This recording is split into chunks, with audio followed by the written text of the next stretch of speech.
Thrawn got away and Ezra got home, but we're right where we need to be. I'm Luke. I'm Max. I'm Matt. And this is Force for Thought.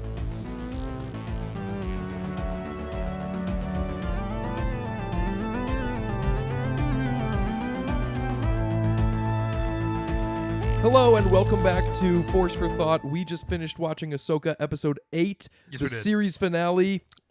Cut that season finale, clearly. Clearly. Right before we hit We record, just Luke's talked like, about it. this is not a limited series. All right, off the rip, what do you guys think out of 10? I gave it a 10. Let's just get through this. 10s? I don't know. It was so good, but I'm so unsatisfied because I still have so many questions, and It somehow brought up more questions than answers. I know, and I just I This feel is- so bad. I feel so needy, but I'm like, I want more. This is the first episode I don't think topped the last episode. Really? That's what No, we were do you saying see how about- annoying that is from last week? It was great. This episode was one of my favorites by far. I absolutely loved everything from start to finish. Let's start going in order as much as we can because it hit the ground running really fast with the gift of shadows. We were talking a lot about what we were expecting from this episode. Morgan Elsbeth villain arc was not on my radar No. at all. Yeah. Like I knew she was a bad guy, but I never really cared about her. We talked about, well, next week, but an episode we just recorded, Morgan Elsbeth has a toy that I was not going to get, but it's a really cool toy, so I probably am. But she's not that interesting of a character until this episode. But Yeah. now she's one of my favorites from the episode. That was so cool. Yeah, Yeah. she served her purpose. It felt like that she was set up, and then obviously she wanted, she heard that calling from the Night Sisters, and she got there, right? That was her whole purpose, and she's there, and they reward her like they say, and then her whole story arc is so cool. This whole episode, I do want more of her. Like people like Balin and Shin, I was expecting a bit of a some sort of conflict or finale with them, either like battling lightsabers or wits, and I did not see that from Morgan. And now I'm like, man, now she's gone. Yeah, I love all of the extra lore around Night Sisters, how Yeah. it's like a ritual to give her the black eyes and facial markings. I want to go back and watch so many episodes of Clone Wars and Rebels now. Is that how all of the Night Sisters look? Is that how Mother Talzin looked? Did she have black eyes? I can't remember. The blade was called I the think Blade of so, yeah. I Talzin. think so, yeah, but I'm trying to just recall off the top of my head. I need to look up a picture of her. Yeah, the blade was called the Blade of Talzin, which is awesome. I don't know what that actually means, though. Is that like Mother Talzin's actual weapon? Like, did they just summon that using dark magic? Is Mother Talzin from this galaxy? They said earlier in the show that the Night Sisters or whatever, they come from Peridia. Yeah. Like, this is like the birthplace of them. So they somehow have gotten back to Star Wars proper, and then kind of taking over some like a part of Dothmere, like, Yeah. which is interesting because that lore is just expand. I mean, that gives so much more context to be like, whoa, Ezra and Thrawn did go to nowhere, right? They had no idea where they went, and yet technically, this has happened before. I haven't watched the Clone Wars arc on Dathomir in a long time, but I remember it's a beat that it's a matriarchy and the women are all Night Sisters and they rule over the men.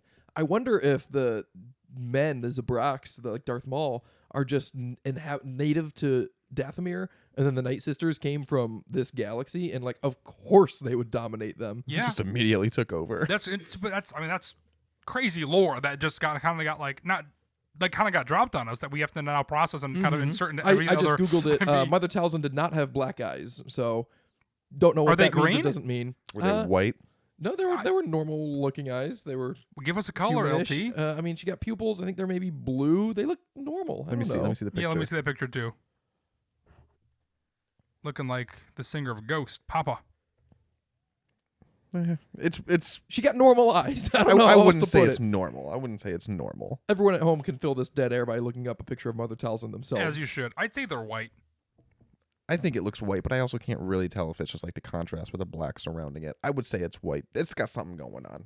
So that was a big lore dump, and it was done in a really cool way where they didn't just talk at us. They just showed us really interesting and unique stuff that makes us think about a whole slew of other things that have already been introduced in Star Wars. That's my favorite kind of lore expansion.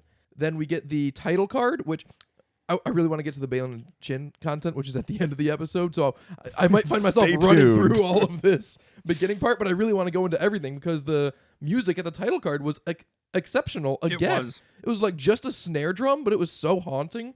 Very well done, Kevin Kiner, on that part. What was the the subtitle for it? I forget, intense drumming or something No, like that.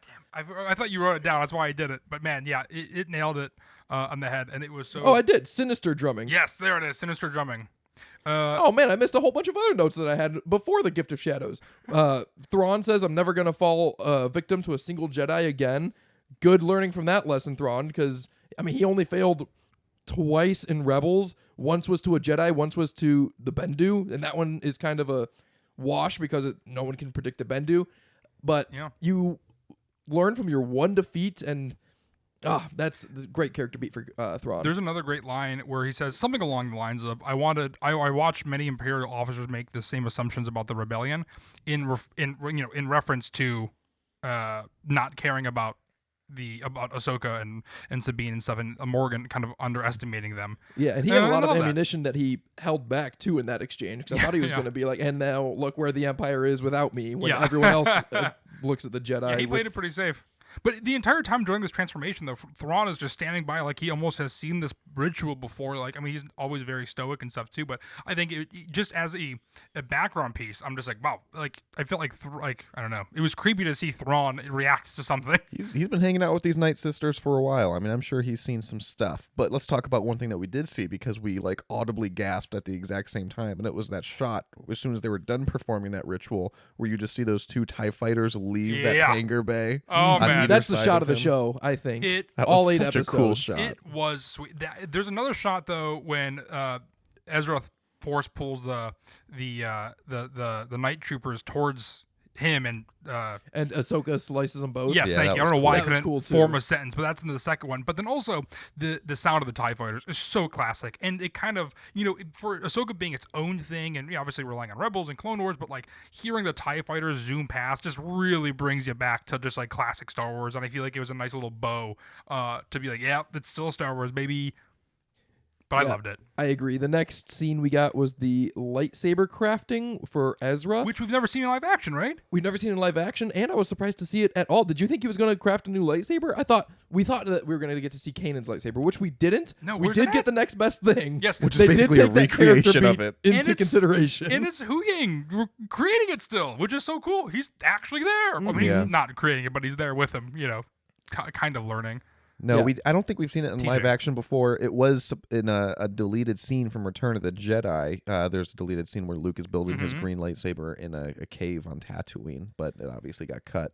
That's a fun, is it canon or not, deleted scenes from the actual movies, because I would argue that they are canon until they're proved not canon, and that scene was recently proved not canon in the mainline Star Wars comics. Luke Skywalker is building his green lightsaber, and it's a whole story, and it's not just him building it on Tatooine. That's an interesting position to take, because I'm pretty sure that Shaak Ti dies like 3 different ways in 3 different deleted scenes for Revenge of the Sith. Yes, that is also true. That's a conversation for another time. We talk a lot about No, we don't. We talk a lot about Return of the Jedi. You said Revenge of the Sith, right? Yeah. Yeah. Shaak Ti dies a lot in Revenge of the Sith. All right, sorry. Anyway, So we get that lightsaber scene, which was awesome. It's blue. It is I know blue. Matt wanted it to be green. I wanted it to be yellow or something more offbeat than we've seen before. We see a lot of blue and green, and he's already had a blue lightsaber. so I was No, kind because of it's a homecoming. The whole episode Yeah. was about Ezra coming home, and now he's going back to his roots with the original blue lightsaber. yeah, and it also feels like blue feels like the main character lightsaber, right? Like it. Like, But I want to get away from that narrative. It does feel like the main character lightsaber, but it Mm-hmm. shouldn't. but for Ezra specifically, it feels correct. I always identified more with Ezra's green lightsaber than his blue one from just Rebels alone. You don't need to tell me about it, but I. That goes to give more context now to him not wanting his lightsaber back in the previous episode, which I've seen a lot of funny memes about that, where Ezra says that the Force is my ally, and then picks up a blaster, yeah. and it's the Danny Yeah. DeVito. So anyway, I started blasting him. There's something else in that scene too. Is that I feel like this episode maybe semi-transformed their characters a little bit, very subtly.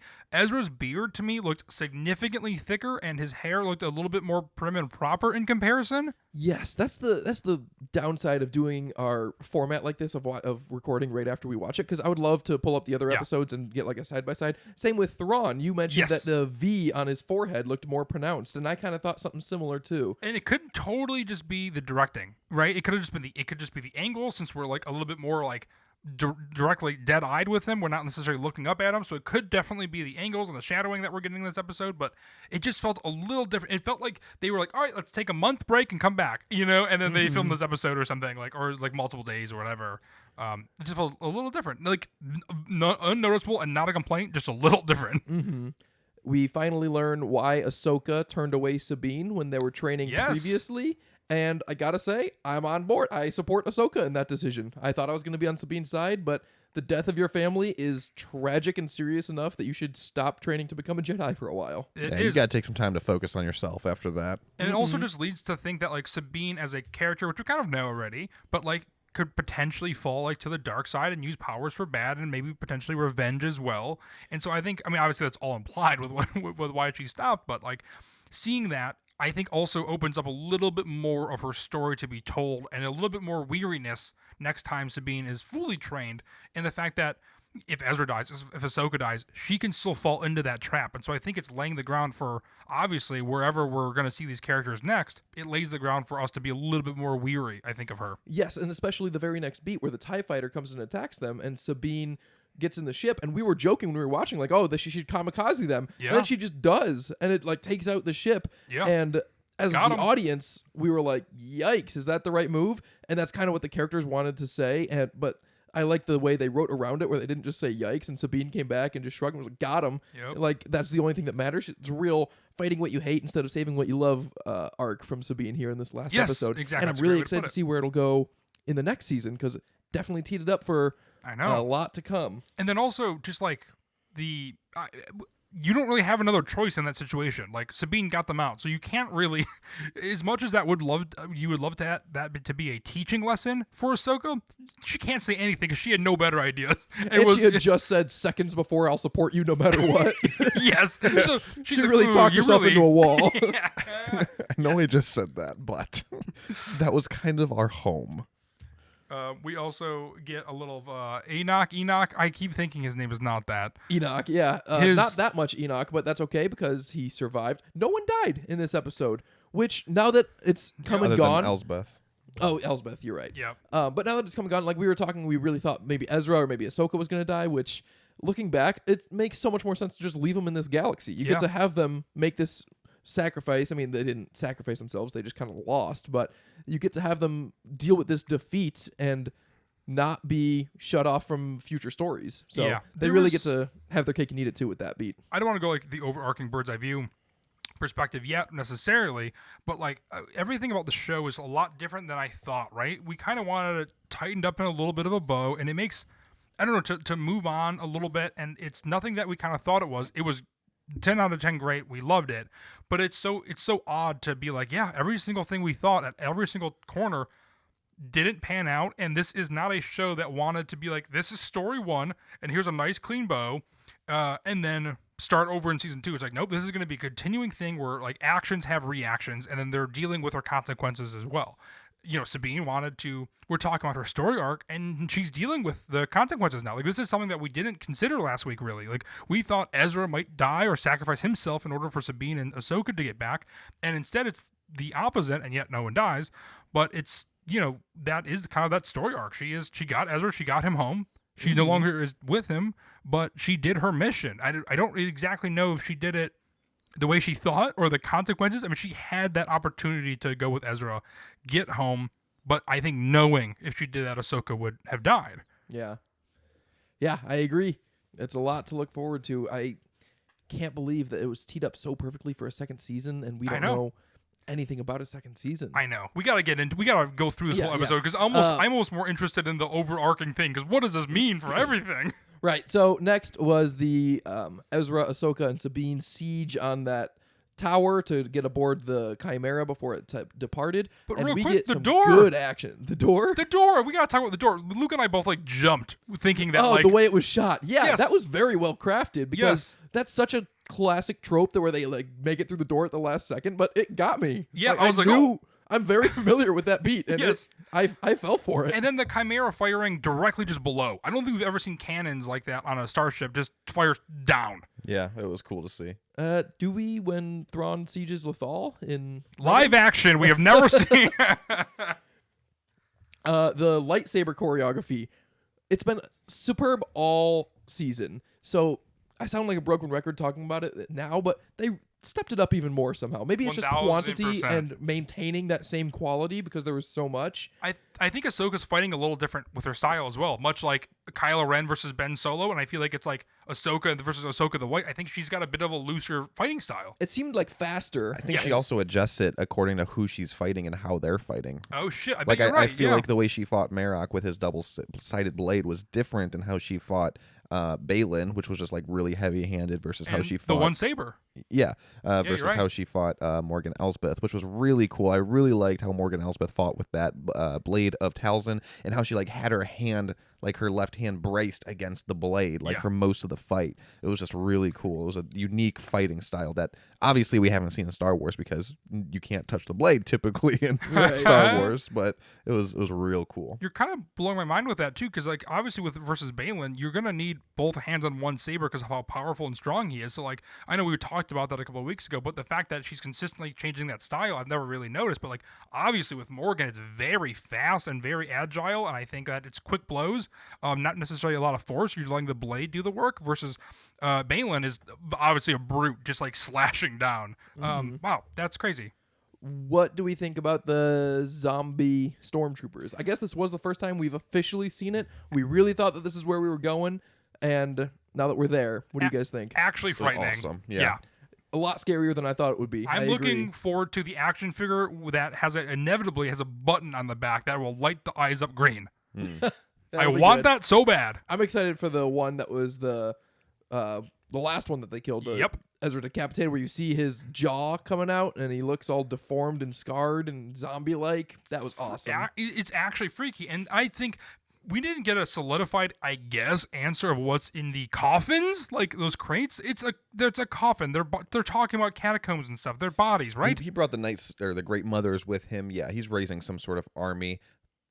I don't think it's army of stormtroopers anymore. I think it's going to be something more like some sort of army of Night Sisters or army of Yeah. ancient. Force users. Yeah, something. Didn't I say that last week too? I think that'd be rad. I think that'd be insane to see. It's kind of like the Old Republic, but like the Knights of the Old Republic, but now it's like in its current form, and we're gonna see a bunch of like potentially Force using. I don't know. I mean, whoever Balin is there to see. I don't know. Is there Force using people? I mean, apparently. I mean, do those bodies? Is this like the birthplace of the Force, and like there was like an entire Sith army there from a great Yeah, war that'd be that occurred crazy. or something like that? Is this like an army of Sith users, and maybe that's why he said he's not going to be bested again by the heroics of a single Jedi or something? Yeah. Oh man, that'd be rad. Yeah, because he's not going to ignore the Force anymore like he was in Rebels. No. Like, he knows that this is the ultimate Yeah. power in the universe, and he needs to harness it to win. He's got to be very tactile in the fact that he linked up with the Night Sisters, and presumably they have to be getting something from him as well, right? And so, like, I think that like there's a reason that he's linked up with them, and obviously brings something back to life, you know? Mm-hmm. Man, Next, we had the Chimera docking into the Eye of Sion, which we saw coming for a long time. We knew that it was going to have that purpose. I like the design of it. I kind of thought that the supports securing the Chimera to the Eye of Sion were a little flimsy. Little chip clip. Kind of looked like a chip clip, and I think that when you're going at faster than light speed, that it might not be the most secure. I don't know. It would look kind of hokey to see like more supports coming in from around the ring, just piercing into the Chimera. It would be kind of cool though. But did anyone else have that thought? That I mean, that's the only thing we're securing ourselves to. I think if you're taking into consideration how massive those chip clips are, I mean a standard chip clip on a bag of Lay's will do the job. So I'm just gonna assume size it up, weigh a couple of tons. I think you're golden. Yeah, they did properly size it up. I had the thought also, it's a common Star Wars trope that if you blast the controls to a door, it either opens or closes or stays open or stays closed, depending on whatever you want it to do. And that came up like 4 or 5 times in this episode. To be fair, it's the same in our world, but it just always will open. It'll never shut back if you just shoot something. Yeah, that's fair. A lot of great The Ahsoka, and yes. Sabine standing next to each other holding 3 different colored lightsabers. Yeah, watching the three of them fight side by side was satisfying. There was a lot of really good shots in there too. Yeah, I distracted us, but when they are fighting those night troopers and they get brought back to life is great. The only thing that was a little funky was, you know, just a normal story beat when like we're focusing on the night troopers awaken, And then Ahsoka's just like crossing around, just walking around, like, oh, look at this place. Like, it just like, obviously she has to do something to not just instantly run up the 12 stairs and not be in the scene anymore. Yeah. That's the one thing that was just like, oh, that's so weird. I had a similar thought where they were just like watching them all stand up, and I thought, let's start stab. stabbing them. But Sabine did shoot one of them, and Yes. he just kept getting back up. And I Yeah. said, all right, never mind. I stand corrected. That's not the solution. And Start that- running. And it was very slow too. Like they just kind of like started walking, and like their response to it was also slow. Like they just like were shooting and like slicing them, but like nothing was happening. It was just Yeah. it was very uncomfortable because And the set was great, I think, too. It felt claustrophobic and dark and scary, and it feels like, Man, I didn't like a even think about castle. the set design. Yeah, Yeah. that whole tower was excellent. Yep, that's something. Damn it. We talk about the acolyte in next week's episode.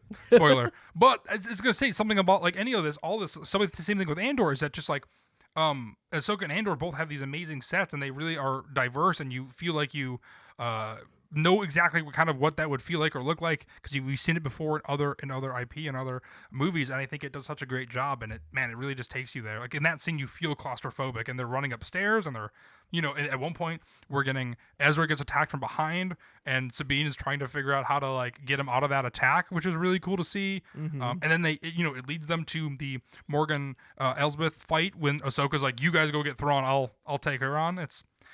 You never want to separate. As we've learned from the show. the one thing that I'm still confused about, and maybe I'm just overlooking it at this point, thinking too far into it, but when Marok died, he had that green dust of smoke that came out of him.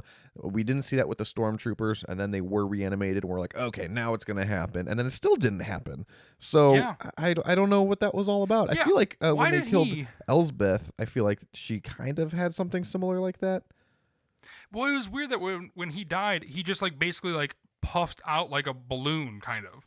Yeah. And then like Yeah, even when all the troopers died, there was no sort of sense. I think it was because we were trying to get that reveal that they're going to be reanimated, and for some reason Marek didn't get reanimated. Like obviously, it kind of feels like he can call his favor in once in a while, which is why he's like, "Oh, Night Sisters, I need your help," kind of. Mm-hmm. And obviously they want to raise a bunch of people, and I don't know. What do we think about Sabine finally using the Force effectively? It was good. I don't care how many times they stab a trooper in the head with a saber. I like it every time. Yeah, it was very, we said it at the time, it was very Kylo Ren, the way she just turned it on right in his head. And it was also very Luke Skywalker, the way she grabbed it for the first time, like Yep. Luke on Hoth. It's like Dave Filoni is just taking all the best parts from the Star Wars movies and melding them all together into one sequence every week. Yep, I agree. I wish that scene was a little bit more tense. Like if Ezra was about to get got, if he was about to die, right? Like Sabine was about to get got. She was I getting know. choked out. I know, but I would almost like it if for a character beat is that she can use the Force once Ezra. The reason she is Well, there. that's what it was the next time when she force pushed him onto the Chimera. I know. The next time, though, the first time, how impactful would that have been? She went all this way. That was basically to- the same no, time. she went all this way to save Ezra, and now that she's finally there, and he is the key to make her use the Force. I guess that might be like a whole. I don't know. As I say that out loud, it might be too dependent on Ezra, but it's her feeling towards Ezra and her friends that could what- really get him there. That was the exact beat they had when she force pushed him onto the Star Destroyer. That's true. I can't believe you're saying that. And that was also- like 10 seconds later. 'Cause What I a- had that exact same thought because it was like what I said in my High Republic review about one of the character spells, Zedifar, learning to force jump off a cliff and not die. It's not about saving yourself. Using the Force is about saving other people and protecting light. Yeah. Which is why she also got the saber. She's about to get got. Ezra's in a bad situation. But also, what a ballsy move to be like, yeah, I used the Force once. Let's do this jump that he doesn't even think he can use. And he's been having the Force for years. Mm-hmm. He's been having Really- the Force for years. I don't know Really what showed that the means. trust they have in each other. Yes, it does. I do like that beat a lot. What a tense moment. During this, it felt like a tech death moment where it's just like we're thrown into this situation all of a sudden, and we're like, whoa, whoa, whoa, whoa. Let's like as the audience, I'm just like, let's stop and think about this for 1 second, guys. Like, you guys are really cool characters. I don't want you to die. Like, just give me a minute to process what's actually happening. Because it felt like, yep, we're here in the situation we've been in before with other characters, but now it's like, this might be it. Yes, I know. Because we don't know. We know 30 years in the future, or 25, I guess, the sequel trilogy era, that these characters are not around, so they're not necessarily having to be dead, but they very well could be. They don't have plot armor. Yeah, they do not have plot armor. But I love that jump, and then I love that the fact that Ezra's on there. He got the troopers, right? It's a good moment. It is a good moment. That was very a good callback to Ezra in Rebels. 'Cause Yes. he was always doing stuff like that. Exactly. Hiding in the troopers' armor and talking into their comms. But then we get in a more intense beat when I thought it was over, in the fact that Ahsoka now is coming up the stairs towards Sabine, and Sabine now has to make this choice of her master Ahsoka is clearly being overrun, or does she join her friend who she came all this way to look for, and jump there and potentially make it? And man, it got more tense than I thought it would, and the stakes all of a sudden go from 0 to 100. You're like, whoa! I thought we were having fun, like in the basement when they're fighting the night troopers. Very fun. No one's gonna die there. All of a sudden, you're like, oh shit! People might die now. Yeah, because I was like simultaneously playing out the next 10 minutes of the show in my head, where it's equally possible that Sabine stays behind and watches Ezra go back and protects Ahsoka, and Sabine and Ezra fly away and watch Ahsoka die right there in front of them. Yep. And either option was equally likely at that one point, and Yep. it was some of the most intense moments I've ever been watching Star Wars. Yep. And yet I loved it. We finally get the trailer shot of Thrawn in the Eye of Sion. Can't believe they waited till the 32-minute mark in episode 8. I don't know why they would pick that one shot to show. That had to have been the first thing that they filmed with Thrawn, and they were just like, we need something with him. The fans are going to go nuts if we don't give him something. Do you think that's probably why they it. look different this episode? Do you think they filmed a little bit in reverse? Like, did you think that? Yeah, it might be, yeah. Yeah, I'm now thinking that the I think this was filming schedule might directed be by Rick different. Famuyiwa. I don't know if I pronounced that right. I give you Rick. so much credit for trying. That was decent. As you were saying It's the that name, I was like, confidence. what? The confidence really sells it. I shouldn't have backed down then. That's it. So, and I think he did another episode, maybe a couple. So I wonder if they might have like done all of his episodes like in one go or something like that. And yeah, maybe that's why it's different. Interesting. Yeah. Yeah. That could be. Hu Yang finally shows up. That was one of the funnier moments in the show when he was having the Noti help him repair the ship, which I thought that was maybe ill-advised. They do not seem very technologically advanced as a people. They do not. But I they think got it's the a job situation done. where any help is better This than is- none. this They sounds were like I'm pretty com- immobile. This sounds like I'm complaining, but the one thing I wish that would have happened with this scene specifically, we knew that if they jumped off, they were going to get right. Like we said it out loud. The one thing I wish is that Ahsoka knew Hu Ying was coming, but Sabine didn't, or the other way around. And if they were running and they're going to jump, I wish they would like just trust me, right? And then that would have solidified their trust. And then they both jump and they both rise up. It would have been like a hell yeah moment. But instead, it was like, yep, we knew that was going to happen. Yeah, that would have been a cool Again- beat, but I wouldn't like for Ahsoka or Sabine to have not trusted Hu Yang to show up, because one of them would have to be in that position for the other one to say, trust me. Yeah. I like that both of them already had that trust. Did you guys think that she was going to catch up and dock into the Star Destroyer when they kept saying faster, faster? Nope. And I- I we've kind of all- thought they were. We've all been on a bike trying to chase somebody, and then they're way faster than you are. There's just got no chance. And I think that was exactly the moment when you're like, there's not when he opens up the comm link was like, man, he knows what he has and he's using it, and what a low blow. Yeah, that was the entire time. I thought like, okay, I know Thrawn is like a very confident strategist, but I was like, this is way too close for comfort. Like, he should not be this calm about everything. And then when he opened up that comm channel and he started talking to them, yeah, that's the moment for me where I was like, okay, I think he won. I don't think there's anything they can do. Like, I know they're chasing him, like you said, like just like a last fleeting, like we gotta chase him because we just have to, but they don't have a plan. They don't know No. what they're gonna do. And Thrawn knew it. Like, they were about to make the jump, and he was just like, all right. Good knowing When you. he says like I won today, and like when he's talking, when he leaves. He doesn't even brag necessarily. I mean, he brags he won, but the biggest thing is he leaves Ahsoka with a question. Is like, I wonder how much you are like your master. And Yeah. it's like Ahsoka. I don't think it phases Ahsoka at all, but I think Thrawn is so tactile that he wants to hurt somebody mentally. He's emotionally manipulating her. Yes, he is, and he wants her to think about that forever. And it's so messed up, and I don't think it works. God, Thrawn is firing on all cylinders. For me, it was when they emerged from the cloud, because they were chasing him through like the clouds. Yeah. And Hu Yang was saying like, I'm diverting all power to go faster. And then it cut to the Eye of Sion, and it was like way far away from Peridia. Like, Yes, well, when they not even close to the whale yard, Pergil graveyard. When they showed the ship, when they showed the Eye of Sion moving, it was like, oh, that's a huge ship, and then the little baby ship Yeah, that they were on. I was like, remember that. wow, That that was is a a funny shot. difference.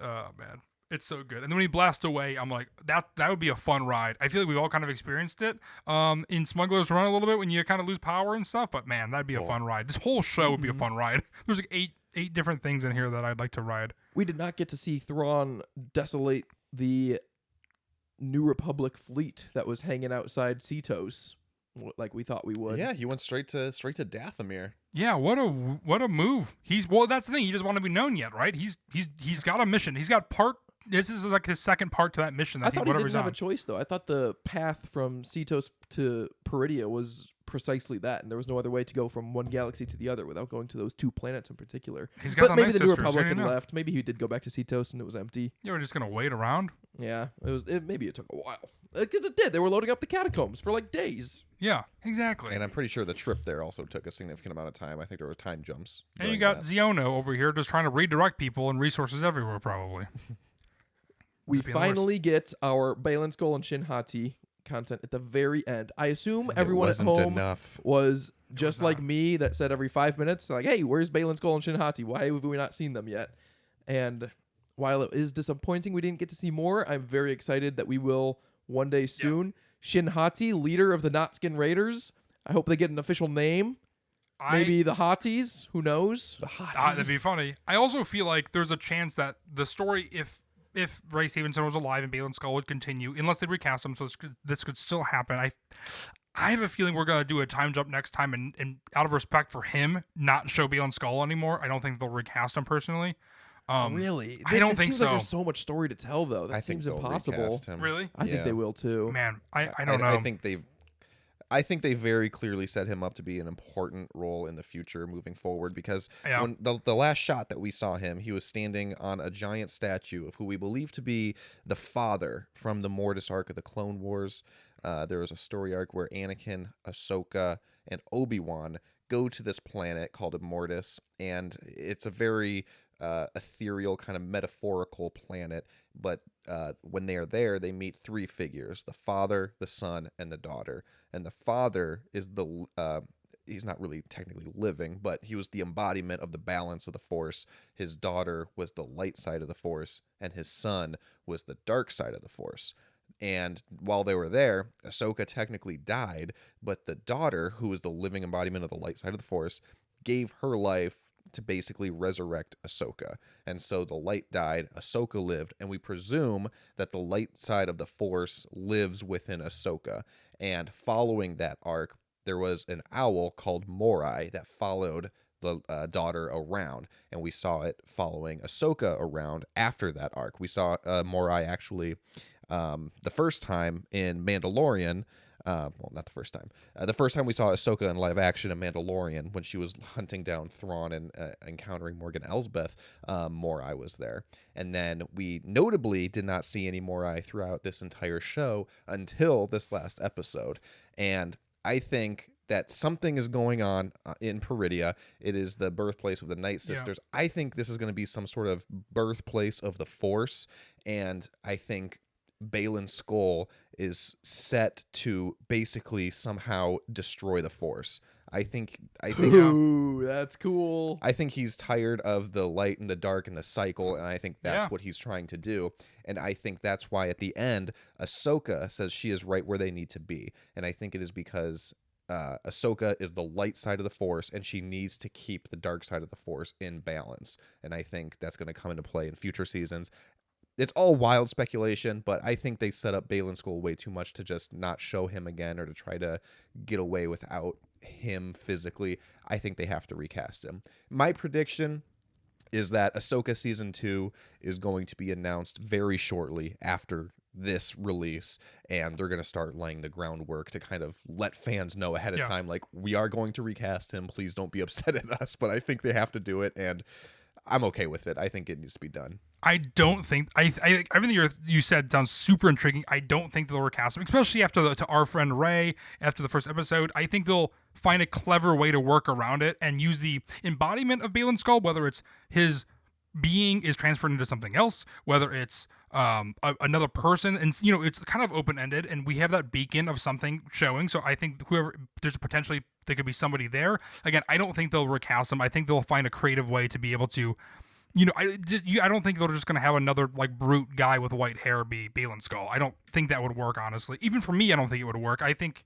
Ray Stevenson played it too perfectly, so I feel like they have to do a creative workaround for another actor. Yeah, I could see it going either way. I'm on board the recast train so we get more Balin Skull, but I don't know. But also, everything you said, Max, was stellar. I don't want to take away from that. That sounded great. Yeah. I really like everything you said. I mean, one way or another, whatever it is, even if I'm 100% wrong, I don't think that. obviously yeah. Balin Skull's story is not done. They need It to is not. continue Yes. that story somehow, either Yeah. with him or without And him. then we get Shin Hati, who presumably is gonna maybe rise against him, or they're all. It's so Yeah. weird that there's like we don't see any other beings. I'm sure there is, but we have like these 3 distinct groups now in this Yeah. in this not huge area that is so interesting. And also, I'd like to say that from the beginning, I was like, oh, those statues are gonna have to be at the ending. And I'm pretty sure if you re-listen to episode 5 or 6, I think both of you guys are like, no, I don't think so. I think those were just set decoration. Those were different statues. I said the statues. There's no way though that they're all not kind of related. Yeah, I guess they're going to be related. Heed my word. Yeah, they get petrified or something. I don't know. It's a really cool shot, though, of Balin Skull standing on the Yeah, hand. we're looking at it. Have you guys thought about the other figure up there? Because it's not the daughter or the son. I think that's going to be the mother, Yeah, I'm trying which to we don't know look at it. anything about. But she's right next to the father, different design than the son and the father. Looking a than lot like son the and Flash daughter. over here. That opens up so many possibilities. Why have we never heard of the mother? Yeah, who knows? It could be anything. And Do you not? I It didn't- looks like the daughter potentially is destroyed on the left, though. does Without it? her I was head. I was kind of thinking that. Yeah, Oh, does, that would it does be- kind of look That like would be it, a doesn't it? lot shorter. She's a short queen. Who knows? Yeah, she is. It would be a lot smaller though. I don't know. It's and ambiguous. I didn't notice it on my first watch, but we went and rewind and watched that scene again, and there's a beacon flashing Yeah. that the father is pointing to that Balin's looking at. I did not notice that the first time. What could that possibly be? It's got to be something. It can't be like a person signaling him. It's I think it's got to be a person. Who else is gonna? Unless it's a natural beacon, but it feels like somebody's there waiting for him. And also, can you imagine getting to there, being like, "This might be it," and then being like, "Man, do you see how far away that is? It is not close." That's got to be so satisfying. He thinks something's over there, and then he sees it flashing at him. He's like, "Oh hell yeah, I am right." Yeah. Glass half full guy. All right, Whatever I it is, like it was calling him, and Yeah. I am not satisfied with it. I want. I agree. I think they set up way too much. They referenced it way too much this whole season to not get anything answered. Yeah, that's No, fair. we for sure for season 2 we'll definitely get something answered. I think. yeah, but We he's saying needed we something didn't for get- season 1, though. Yeah. Oh, I know. Either I they know. should have left his motives a lot more secretive all throughout the first season, or give us a little bit more tidbits at the end here. Even if it was an extra credit scene at the end to just be Yeah. like, "Oh, look, he's here," and it's whatever. Yes, I agree. And man, yeah, there's a lot. I'm interested in rewatching it as a whole now. The entire time we've loved every single episode, which is exactly what Star Wars should be.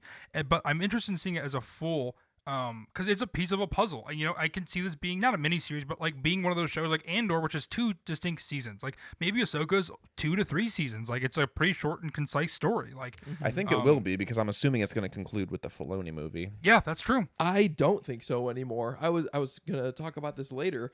That it's a very difficult task to have The Mandalorian and Boba Fett and Ahsoka, 3 different shows. Which Mandalorian Boba Fett is debatable, I get, but how are you gonna have these 2, we'll say, different shows lead into one movie and have all these characters and have it be a concise finale to all these stories? I think Ahsoka season 2 might not even have that much Thrawn in it. I think the Thrawn and Ezra story might be contained to the movie, and Ahsoka season 2 might be contained to this galaxy entirely. Oh, I hope Honestly, I think I do. I think not. I Oh want no, that. that'd be so. Because it's like, I need to know more about Shin and Balin. I need to know agree. more about this. But I think also, honestly, this is the guiding factor to the movie. Boba Fett and Mando could do whatever. I mean, Mando's barely a constructed show. Every week is just a story of the week. So he could just show up in Boba Fett. Who cares? Like he's leaving a town, running a town, doing hopefully cooler shit. So hopefully they could both those characters could just show up with no explanation and be like, "Hey, we're here now. Use us." Yeah, that's true. I guess the Last we saw Din Djarin, he was just basically enlisting for independent contract work with the Yes. New Republic. And no offense, but like after Ahsoka, Andor was our first kind of glimmer into this. Now Ahsoka, is there any turning back? Like if Mando season 4 is like Mando season 3, I don't think I'm gonna be as satisfied. I will like it, and I'm not gonna be a dick about it, but like, man, I just don't see turning back after you get Ahsoka when it's just like, oh, this is what this could be. It's No. like, man, rewatching Everything's good in its own right. Every- Ahsoka may yes, be you're right. better, but Maybe I'm I'm still being- gonna love Mandalorian. No, I agree. And maybe I'm being too harsh too, but man, just riding off of this train, I love theorizing with you guys. I love theorizing in general. I'm sure we'll be texting all week about it, and really until season 2 comes out. But They've always referred to the Dave Filoni movie as the finale to the Mandoverse, but what does that really mean? They just called I it the don't know. Mandoverse I at was the gonna time say, because they didn't yeah. have another word for it. But Yeah. is it just the finale to the Thrawn arc of Star Wars? maybe. Is Ahsoka? Of course, Ahsoka's going to be in it if Dave Filoni's making a movie, I guess. Yes. But the movie's definitely coming out before Ahsoka season 2. Do we I don't even think know so. that? I don't think we know it. I don't think we know anything about it. If Ahsoka season 2 comes out before the Filoni movie, then the Filoni movie won't come out until 2028, I could- 29. I could see that happening. I could see that because they need room. I think to still. I think they need room to build up. Even though Mando or Boba Fett or whatever, I think in order to conclude that, you need like one more season. Unless this is the freaking it is a mini series, and then the movie is coming out in 2 years, and then that's the conclusion of the story. They can't conclude the Peridia part of this story and the Thrawn part of the story though in one movie. I'm just saying Not it's only an because option. It's a lot of story, but because they're relatively unrelated now. Yeah. Like what Ahsoka and Sabine and Shin Hati and Baylan Skoll are going to do in Peridia Oh, is completely Unless unrelated you to what think Thrawn's it's gonna going do. to be. Yeah, that's fair. Maybe Baylan Skoll's looking at a portal back to the other galaxy. I mean, even then, if they're affecting the light and the dark and the force in general, you have nothing to fight back. I mean, potentially, if just say Thrawn is using this potential Sith army, maybe whatever, right? I mean, that's gonna ruin Thrawn's plan. That's gonna ruin the Ezra's plan. Or even if it isn't, just maybe it's the Night Troopers, like we've seen before. That's gonna hurt Ezra for sure. Mm-hmm. And I think it is counterbalancing it from a distance, which is a cool story. Even though they're from afar, they're still vastly impacting the story. The more I think about it, the more I think in Ahsoka season 2 would focus mostly on their events in Peridia. I think they did set up quite enough there for us to just be there for a little bit with Shin Hati, whose story arc I actually do kind of like because like the whole time she kind of like alluding to like military power, right? And Baylan Skoll kind of he wasn't really annoyed, but we imagined him as being annoyed with being like, no, Shin, that's not what we're trying to do here. Listen. And then at the end, when they kind of parted ways, he was just like, go ahead, follow Thrawn, you'll get your power or whatever. And now she's at this place. She's got those not Tusken Raider people, and it looks like she's going to be leading them or something like that. So between her and that army, Baylan and everything that he's up to, I think there's more than enough on Peridia for an Ahsoka season 2 alone, just there. And then I think this story could probably continue in Mandalorian because we know for sure that Mandalorian season 4 is coming, right? Mm-hmm. And I mean, there's no way that a Mandalorian season 4 can't address anything going on with this. Yeah.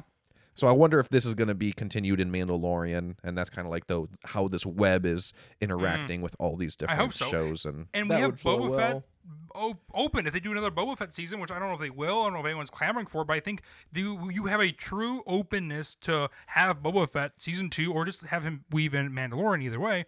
But you have an opportunity for him because he left. Him and Fennec Shan can kind of go and do some cool stuff now, which can intertwine with the story and give us more of a fleshed out side within Star Wars proper. Mm-hmm. A few more housekeeping items. The actual end of the episode, we had Ezra and Hera reuniting.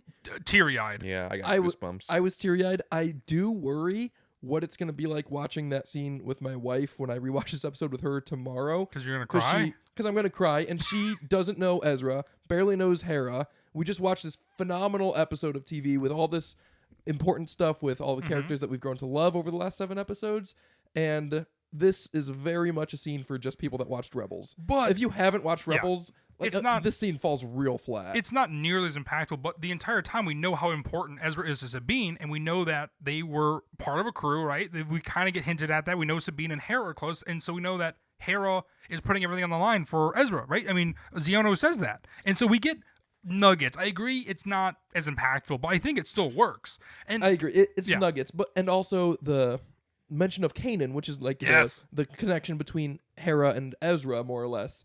Hu Yang talks about it, that Kanan was Jason's dad, and so we know that Kanan is related to Hera. And then this episode, he says that Kanan was Ezra's master. And so if you're really paying attention, you can see that Ezra and Hera are intertwined Yes. in this way, but that's still a lot to It is. follow for people that haven't seen any of Rebels, don't know who Kanan is, and just Yep. heard that guy's name once 4 episodes ago, and now hear it again That's this true. episode.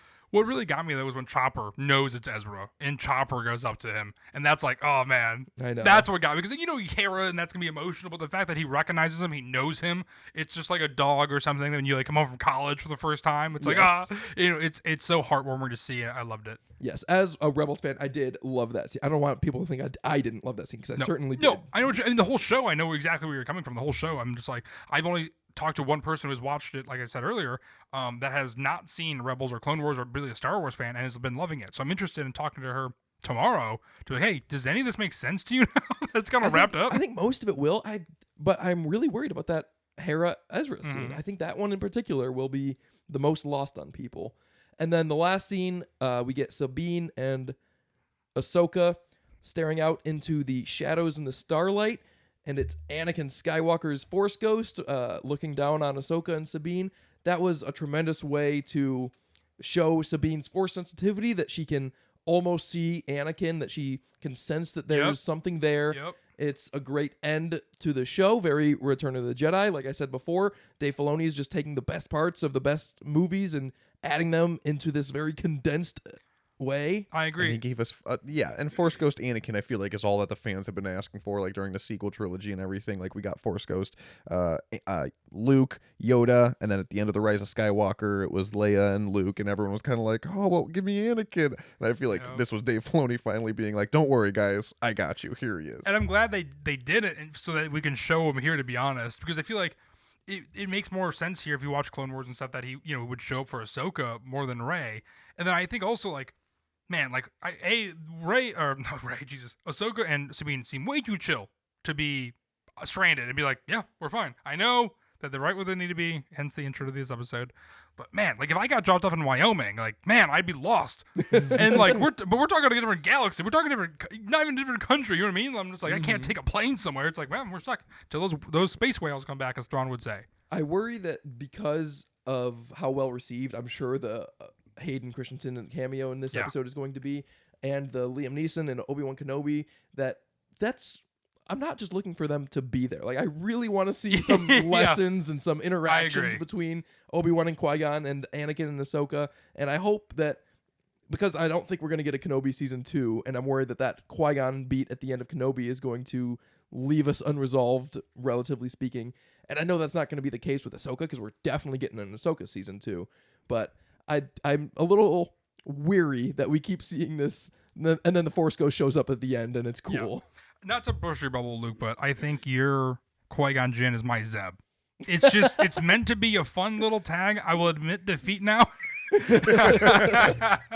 But I do agree though, because hey, the upside, we got that ship, so she's got 19 more lessons to be taught from Force Ghost, and not Force Ghost Anakin, but I agree. And I That's think true. I said when we saw him, I was like, this is the last time we'll see Hayden Christensen as Anakin Skywalker, and I instantly regret it now, because I'm just like, oh, there's no way that's the last time. Because if we was season 2, like you're right, I feel like there is more teaching episode or teaching lessons, and can he come back and even help her fight for the Force? Like, is that possible if he's going Yeah. against Bale and Skull for the light and the dark and stuff? So And especially after I saw that behind the scenes photos of Hayden Christensen and Rosario Dawson on set, I was really praising I think I talked about this on the pod actually, that the VFX for de-aging Hayden Christensen, Anakin looks incredible, but really 43-year-old Hayden Christensen looks almost good enough to just be I to be agree. Anakin Skywalker. The Yeah. VFX did not have to do that much. did you guys know they went to drama school together? Yeah, I did. That's insane. Mhm. They've been friends for like 20 years. Yeah, that's I saw what a is that? picture of them or something from like 2004 or something Yeah. like that, and I was like, what was that from? What is that? I think it was before then, because this is before Attack of the Clones. Or yes, yeah, probably would have been So before like, I mean, You what should is be paying for it to talk get that about- picture after Attack of the Clones. talk about the Force though? Just guiding people in the right direction, the right where they need to be. All right, that's the yeah. whole episode. Highbrow thoughts on the series as a whole, on this episode as a whole. Man, Anything? where to begin? I think we talked a lot about it. Yeah, I said I wanted to go more bird's eye view, and I think we kind of got into it a little bit ago. But I mean, I did not see this ending necessarily, right? I did not see Shin Hati and Baylan Skull taking the backseat the entire episode. I really liked all the content we got from Ezra. Ezra feels now like when we rewatch the show, it's going to feel weird and empty without him now. Yeah, that's which interesting. Is a great place to be because he fits in perfectly, right? That means it molds. Like when you rewatch Stranger Things season 1, you're like, oh, it's weird. I forgot Max isn't in the show. Because Max is such an integral part to that show that like it just feels empty without her now. It's great still by itself and maybe the best season, but like it still feels a little off. And I feel like it's the same way with the first 4 or 5 episodes without with Ezra and Thrawn now. But that's really good for the show because in the beginning of the series, we as Rebels fans knew the stakes of Sabine finding Ezra and how desperately she wanted to find him because we know their relationship. But like I said, when my wife was watching this, she didn't really care that Sabine wanted to find who she thought was her ex-boyfriend because it was kind of framed that way. Yep. And now that you've seen these episodes of them together, and you're right, it is going to feel empty, but you need that emptiness that we felt as Rebels fans that Absolutely. the whole audience should feel watching the first few episodes. I agree. But honestly, I'm just excited to see what's next. I mean, I can't believe they set it up like this. I mean, Ezra is back in Star Wars proper with Hera. I'm sure we'll get Zeb in season 2. All right, guys, I'm dying on that hill. 100%. Thank you. And we'll get Qui-Gon in season 2 of Kenobi if it happens too. Yeah.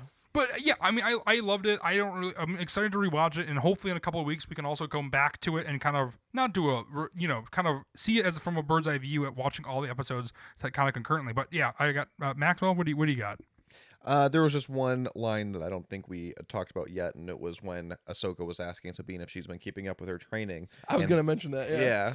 She said, I try. I do.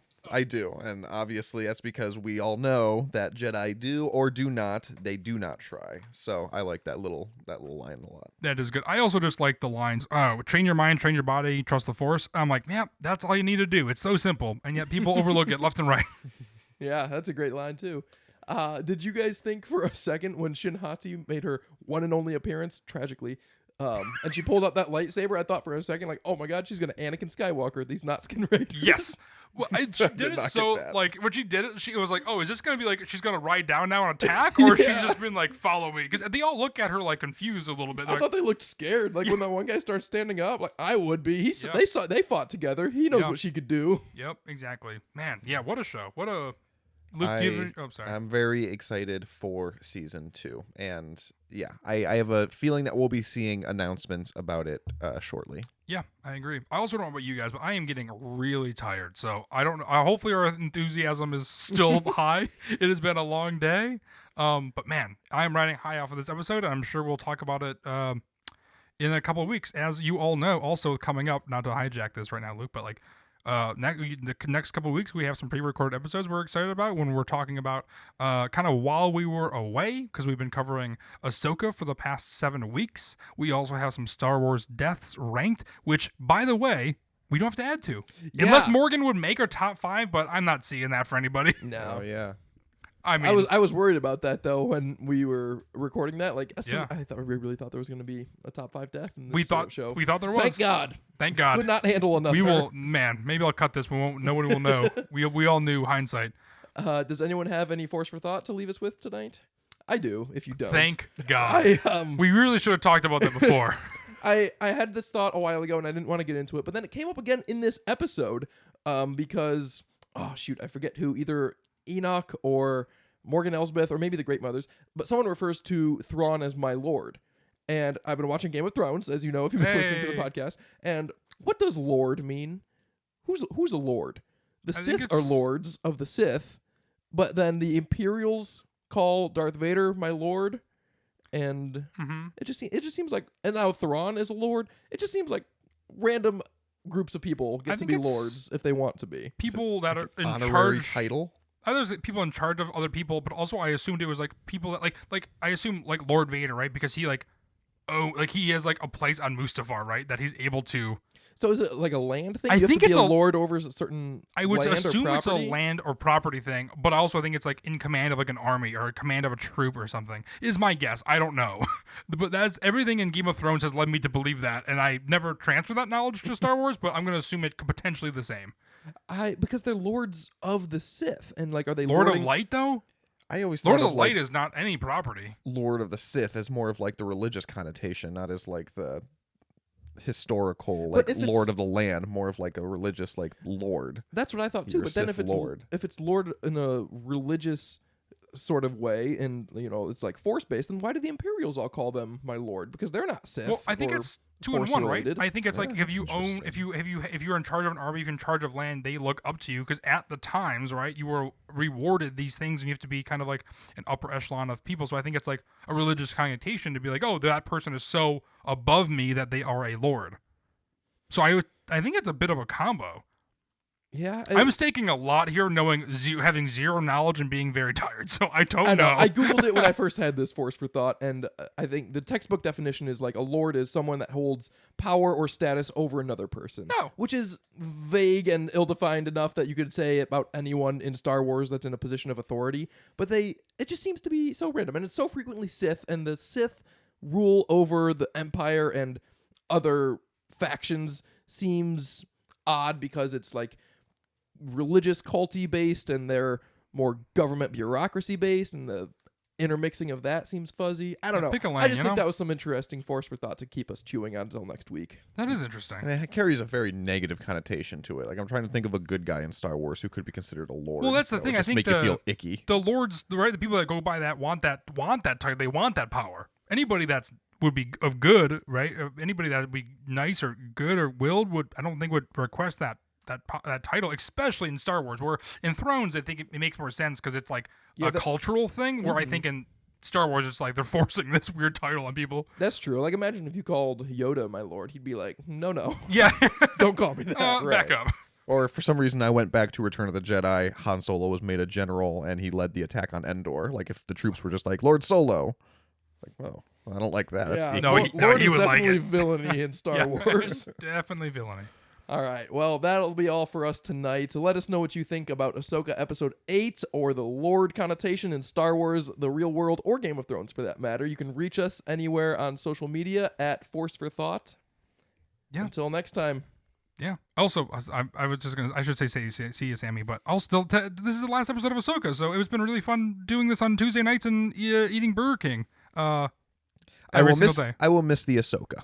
I will miss the Ahsoka as well. See you, Sammy.